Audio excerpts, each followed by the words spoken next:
For the last 3 days I've been using the Canon 70-200 EF lens. It's the F4 image stabilized IS lens. I've used this for 15 years or so since it first came out. I got it very quickly after the unstabilized version, so there was the IS, this one, and then the unstabilized. So this is a brilliant lens, a real workhorse. It's been to literally hundreds of weddings. It's done every wedding, you know, bar 5, I think. So it's been an amazing lens. I've never changed it. I know it really well. I've been really impressed. Well, Canon obviously brought out the R6, the R system, and they brought out the F4 version. So Canon have sent it through to me just to take a look. I've had it, as I say, I've been using it for 3 days. Let's just, you know, give you the overview of the difference between the two.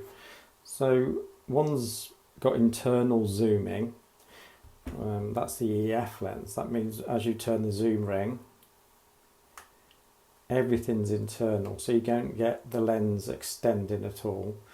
This is the same as the 70-200 2.8. This is design I really like, because although you are moving the elements inside, which I'll try and show you that. Let's have a look. So although we are moving the elements inside, the transfer of weight through the lens is minimal.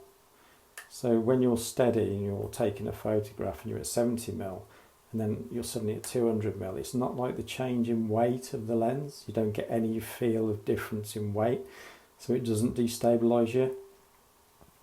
You've also, with the EF lens, got a very short throw. So imagine I'm at 70mm doing a group and then I want to zoom in very quickly and do some candid shots. It's very smooth, very quick. So in one hand, that's why I love this lens, and that's why I sold the 70-200 2.8, is because this is so sluggish on the 2.8. So it's a very quick, candid, very high quality, put it at 5.6, brilliant lens. So what they've done with the RF is they've tried to make it more compact for the bag, which I do understand. You know, that's always a good thing. Weight-wise, they're very similar. There's nothing in it really. They've gone from a 67mm, and we've gone over to a 77mm. So it's a wider lens, which is a negative to me, but you know, it's not the end of the world. But I like narrower lenses because they sit in your hand better. You can grip the camera better for my hands. But you know, they've tried to go forward with this lens. Now, I don't want to be negative about it, but I've loved using it. But we've all got the same concerns, Canon. Obviously, what can bypass here? Now, we know that happens because we've all had lenses. That air has got to transfer somehow. We've ended up with dust inside the lens. This is the beauty of this lens. I can't see any dust inside this lens after 15 years. So I had concerns, and I actually had this lens upside down. I was changing the lens with full sun. You won't see it now. But there are actually fine particles of dust inside that rear element. And it might not be from that. It might have been repaired. I doubt it. It's like a brand new lens straight from Canon. The other concern I've got, just to let you know, is the rear element is so close to the back. It's going to be a piece of cake to damage it. So it's literally, they've got it as close to the sensor as they can. So optically, you know, we're hoping for a better quality, but it's so close to the back. So I appreciate you're not going to see. That's another thing that gets someone actually. I can't seem to get these caps on. I don't know why. There's the line there. Yeah, worked it out now. So I'm not going to be totally negative about it because I have enjoyed using it. But let's look at the old lens. The rear element sits way back in, so its chance of getting it damaged are pretty slim. Keeps nice and clean. And they've got this felt which they use, which works really well. So sitting that element back inside the lens is a good idea. So a few concerns obviously with the RF. Yeah, that, the pumping in of dust, which, you know, everyone's assured. But the other one is the long throw of the lens. Look how long it takes to get. I'm dragging it. It's not as stiff as the 24-105, but you know, we're there all day trying to get to 200mm. And I'm not exaggerating that. It's a big thing for me, and I have to say it's all personal opinion. With this, flick in the lens, nice and quick, 100mm, 135, 200mm, nice and quick. So I've found it really interesting using this lens, because believe me, I would like to change to a lighter weight, more compact system, and it is more compact when it's down, but it's exactly the same length when it's up, and it's also transferring the weight. So when you've got it in your hand, you can feel the shift in weight, because all your elements are being moved. You can feel it physically moving. So will I be buying one? I think you know my answer. No, I won't. This is an extremely expensive lens, but the EF one still does the job. Even if I bought, say, an R5 or whatever comes out, there's going to be a lot of great R cameras coming out. Not saying I'm going to buy one just yet. No. The other thing, as I mentioned in another one of my videos, is the 24-105 RF lens. The RF mount only goes on RF. It won't go on the old film cameras. If I fancy putting a film in one of my Canon EOS film cameras, I can't use this.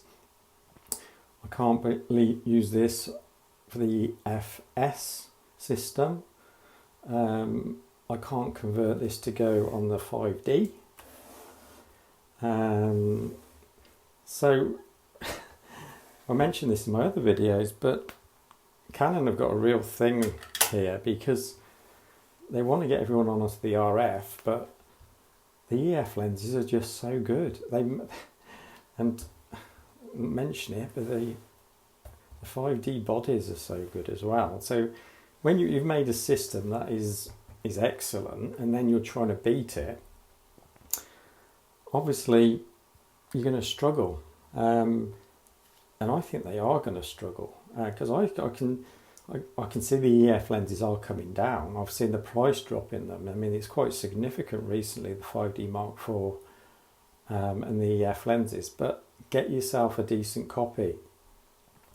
The second-hand market doesn't do Canon any good, we know that. But I think they've got to pay attention to what we all want.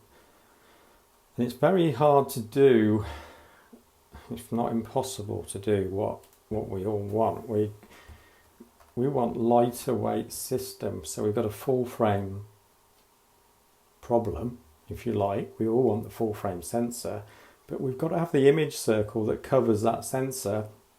Therefore the lenses up still end up being very big and heavy. It's the impossible challenge, and I think what they've done is they've just decided, let's just try and feature pack our cameras, optically improve the lenses slightly, which they have done. You know, it's not significant or that important for me, because I don't see these massive jumps. They're only tiny jumps. But yeah, you know, they've got a bit. They have got a problem. So not being negative. Build quality wise, excellent. It's a slightly different colour. I don't know if you can see, but the old 70-200 is what I'll call a slightly more beige white, and the RF version is more of a white. I'll just show you one thing that you might not know that might help you if you're a wedding photographer. I've been looking, I've just realised this by accident, but they've put on the lens hood, which I have to say is shorter. Don't know why that is, or I think I do know why it is. I'll mention that in a minute. How can I show you that? Bear with me. Let's put that one there. So we don't want shorter lens hoods. We want long lens hoods. If we're going to bother having a lens hood, we want it to actually shield the front of the lens. So I prefer the old lens hood. It's narrower, obviously with the 67mm. And that's shielding the lens. Really important to me at weddings because I've got to be able to shoot into the light. Most of my images are shot towards the light. I've got to be able to shield the front element because I don't want flare. So, lens hood problem in my opinion. But one of the nice things that I found is if you find you're shooting with your 24-105 and you're at 70-105, without knocking that off, bear with me. Too many lenses on the go now.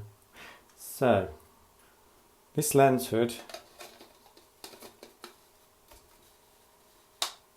straight on. So, I like that because it means that I can carry a lens hood and one lens. I don't have to use my 70-200. And now I'm shooting groups towards the light. I can shield my lens easily. And I can say work at 85mm. Well, 70-105. Have a shielded lens. And it would come with the system. So that's one real bonus I saw. I mean, it might be completely irrelevant to you, but if you came with me on weddings, you'd see why that's so important. That lens hoods literally make my business. So that was good, and I thought, brilliant. So that's on the new lens. But luckily, it fits the old one as well. So finally, after all these years, I've been looking for this. By the way, you know, someone out there will know if there's a black one that fits this. Please tell me in the comment below. But look, fits the old one. So now I can work at 70-105 because obviously if I'm wide angle, this will cause massive darkening of the corners, an image circle, but I can work between 70 and 105. Have a shielded lens with a very lightweight lens hood that can go in the bag. So that's a nice little wedding system now. So very unusual looking camera now. But that's what I did like about it, is the fact that you can carry a system. Let's look at their system now. Get it in. So you can have your 70-200 with your lens hood, with your R6. Too many cameras now. Here we go. There you go. Full system. One long lens hood. You're obviously all given your, they all click in, which is good. They are going the right way. The Mark II versions of these, I'm hoping that this won't be as stiff. It's too stiff, this is. It's squeaking, I can hear that. This one isn't so stiff, but still, in my opinion, too stiff.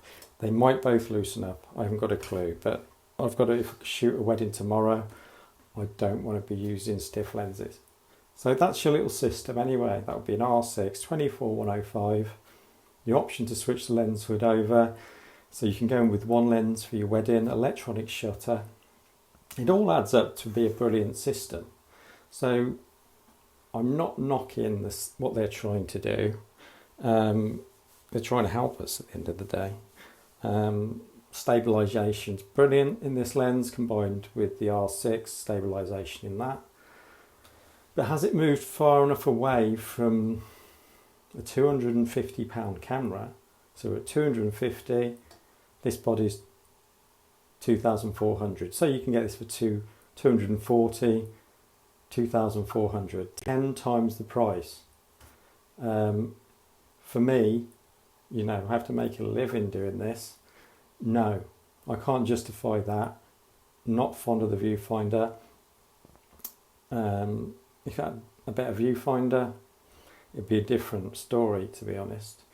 Can I go from like a £350 lens and then spend, I don't even know the price, it's over 1,000, isn't it, for this, 1,200 I think, So again, can't justify that. And this is what the problem with Canon are going to have is moving us over. We've got brilliant kit already, and they've got to try and feature pack these cameras, which they are doing. The video's amazing. But the lenses, our old lenses are still good. So I hope these videos are helping you a bit. I mean, it's got me thinking. I think I'm going to actually stick with optical viewfinder, my old EF lenses, let the system develop a bit more and see which bodies come out. So that's my overview of the 70-200, and I ended a bit there on the system, but you're starting to get a feel for what I'm thinking and the way I'm moving. Hope this helps. Subscribe if you like the video, give it a thumbs up please, it helps, and I'll see you again soon. Thanks a lot.